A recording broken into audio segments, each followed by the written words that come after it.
Joe Biden falou ontem, ali no plenário da Câmara dos Representantes, a Casa dos Representantes nos Estados Unidos, um cenário diferente do habitual, né? Apenas 50 parlamentares ali presentes, onde eles costumam ficar e com uma distância considerável, e outros parlamentares, porque havia também senadores, né? Não apenas deputados, é óbvio, mas foi no plenário da Câmara, da Casa dos Representantes, mas havia também senadores e muitos ficaram ali onde geralmente ficam as pessoas que vão a passeio, vão conhecer e acompanham as sessões, como acontece no Brasil, inclusive, né? Mas o discurso de Biden, ele teve 5 partes. A primeira foi uma demagogia bem à maneira de Biden, né? Algumas observações que ele fez, etc. E as loas ao fato de estarem lá a Pelosi e a Kamala Harris, etc. E depois ele falou, e essa parte foi muito importante, sobre o que já foi feito.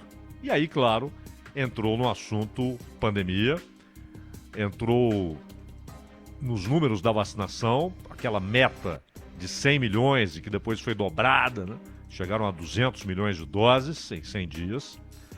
E o Biden, naquele momento, quando falava do que já foi feito em 100 dias, ele, claro, lançou farpas contra o Trump, etc.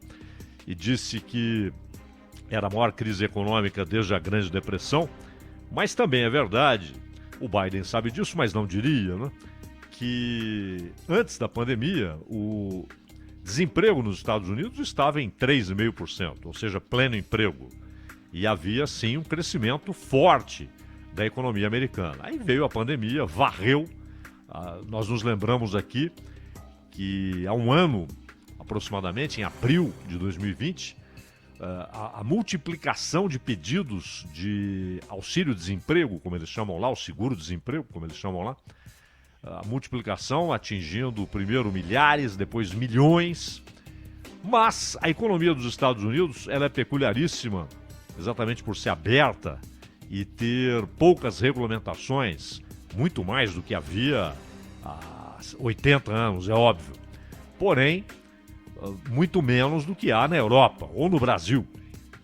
A abertura de um negócio, a reabertura de um negócio, a contratação de funcionários, é tudo muito mais rápido e menos burocrático do que no Brasil, na Argentina ou na Europa. Na Europa é um excesso de regulamentação em toda a União Europeia, menos no Reino Unido, que agora não faz parte da União Europeia.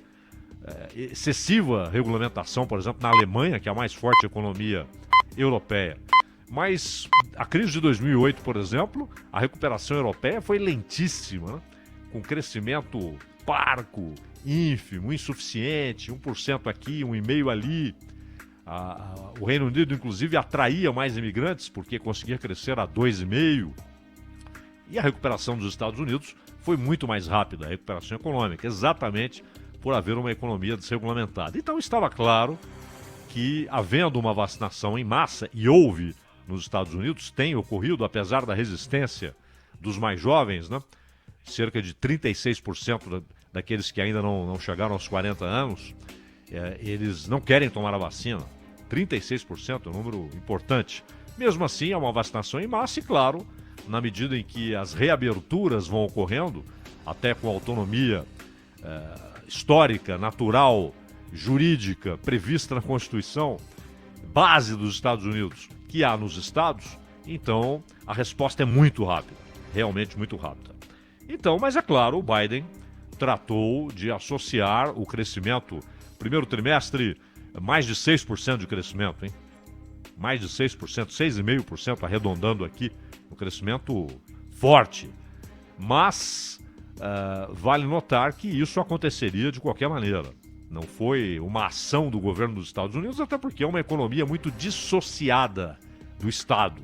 Ao contrário da nossa, por exemplo, onde o Estado tem uma participação, aqui no Brasil o Estado tem uma participação de cerca de 40% da economia brasileira, do produto interno bruto. É uma participação absurda, excessiva. e que provoca, claro, morosidade nos movimentos econômicos. Há uma dependência daquilo que o Estado faz e decide. Lá não.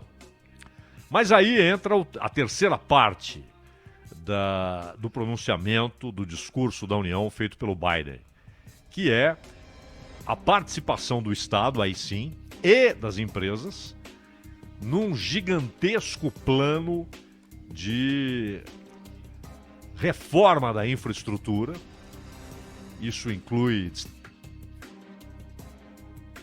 ferrovia.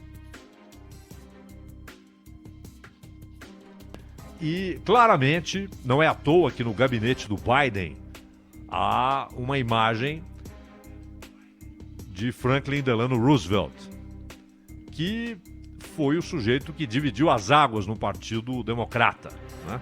O Partido Democrata, que no século XIX foi inclusive associado à ideia de manutenção da escravidão, e no início do século XX havia se modernizado, mas a grande mudança no Partido Democrata ocorre com Franklin Delano Roosevelt, o seu novo acordo social, o New Deal, que era uma resposta do Estado à grande crise econômica, à grande depressão, que tem a sua primeira manifestação, já havia problemas, é claro, mas a primeira manifestação naquele choque, naquela quebradeira na Bolsa de Nova York em 29, e aí o país mergulha num empobrecimento considerável, muita gente, inclusive, em estado famélico, e aí Roosevelt responde com o novo acordo, que era uma ideia keynesiana de dinheiro do Estado para grandes obras, para geração de empregos, para revitalização da economia. Porém, vale notar aqui que a revitalização e o pleno emprego só ocorreram de fato com a Segunda Guerra. Mesmo antes de os Estados Unidos entrarem na guerra, depois do ataque japonês a Pearl Harbor, já no final de 41. Mas ainda em 1939, os Estados Unidos já produziam armas, blindados, que eram enviados para o Reino Unido.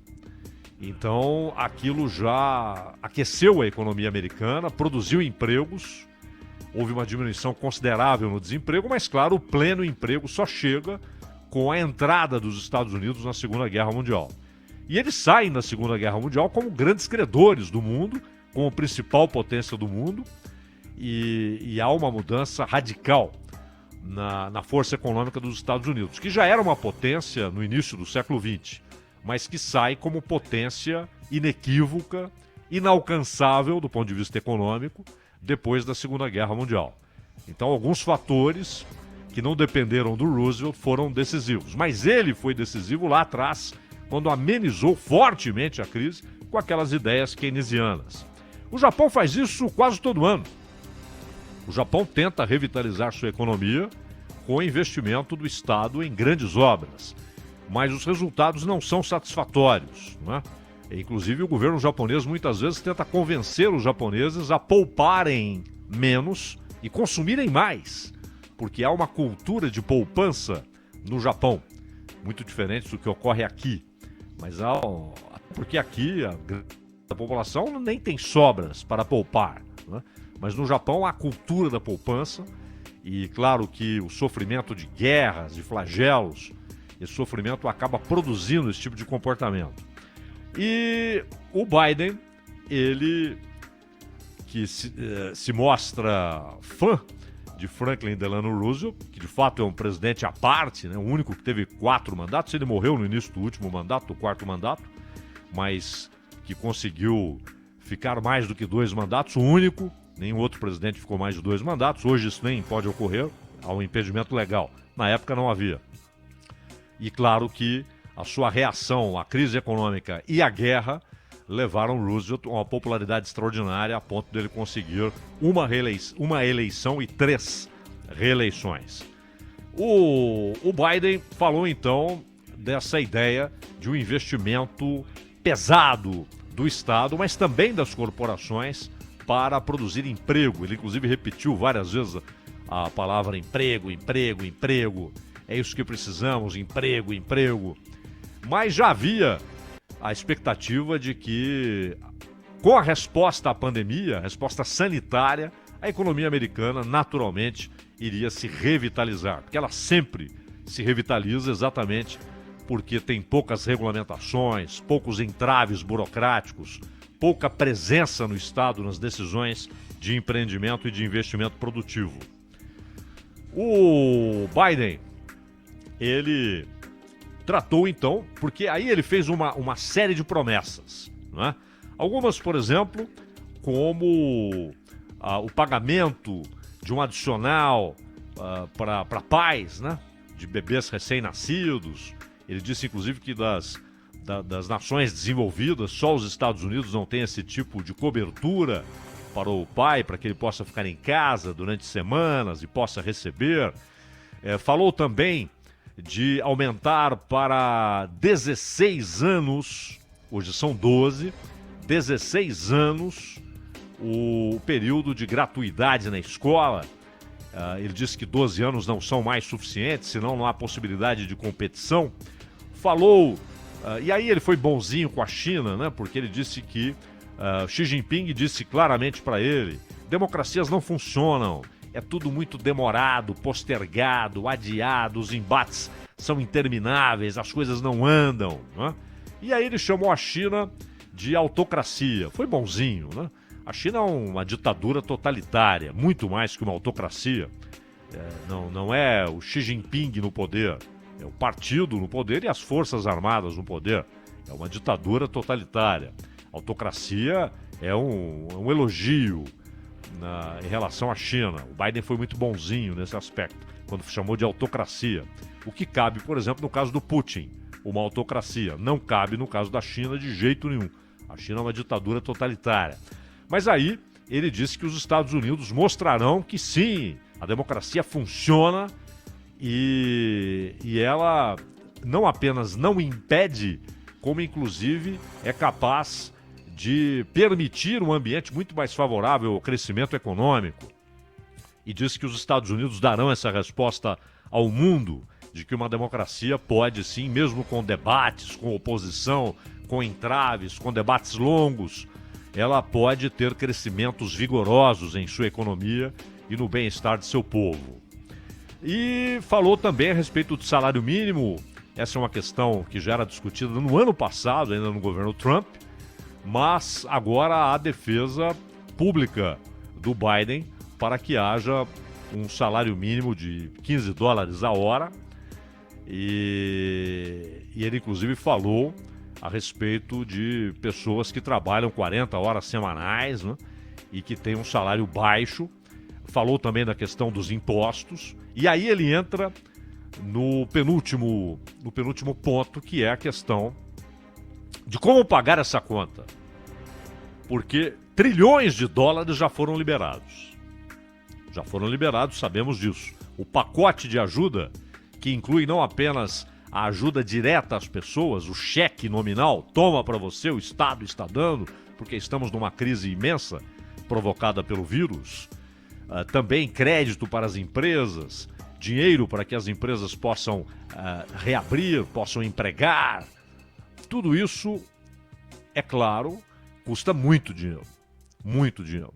E onde está esse dinheiro?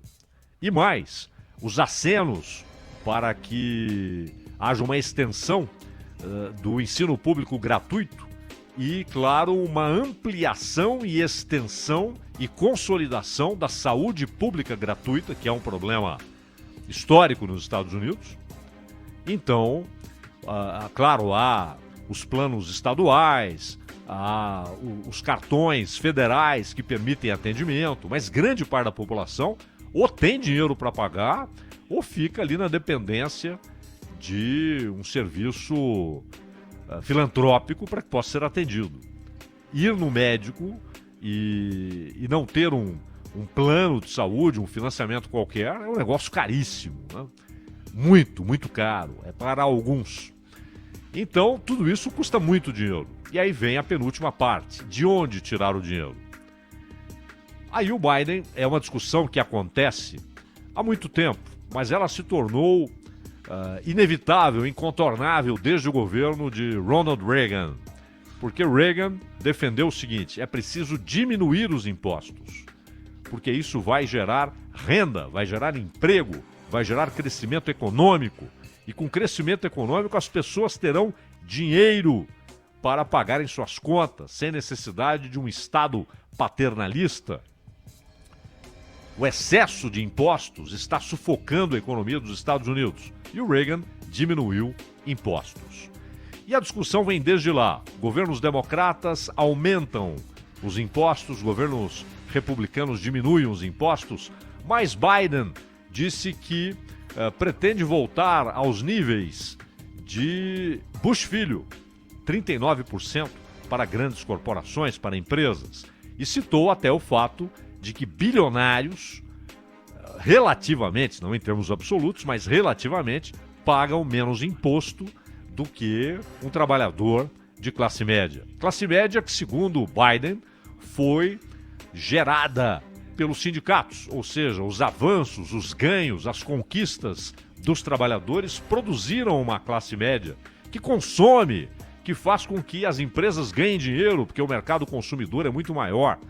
Aliás, uma ideia que no Brasil é tratada por alguns como antiga, ultrapassada, mas que na verdade é um princípio econômico interessante. E depois, para finalizar, Biden voltou ao cenário das demagogias, né? Ele tem de fazer acenos para Bernie Sanders, ele tem de fazer acenos para Kamala Harris, ele tem de fazer acenos para os grupos radicais, que hoje têm um papel importante, uma participação importante nas decisões do Partido Democrata. E aí voltou a ser demagogo no seu discurso. Foi um discurso meio chato, ele não é um grande orador, mas com anúncios importantes, principalmente no que se refere à ideia de adotar o plano keynesiano de um Estado tentando revitalizar a economia, colocando recursos públicos na economia e, claro, dizendo que a conta será paga com aumento de imposto para grandes corporações.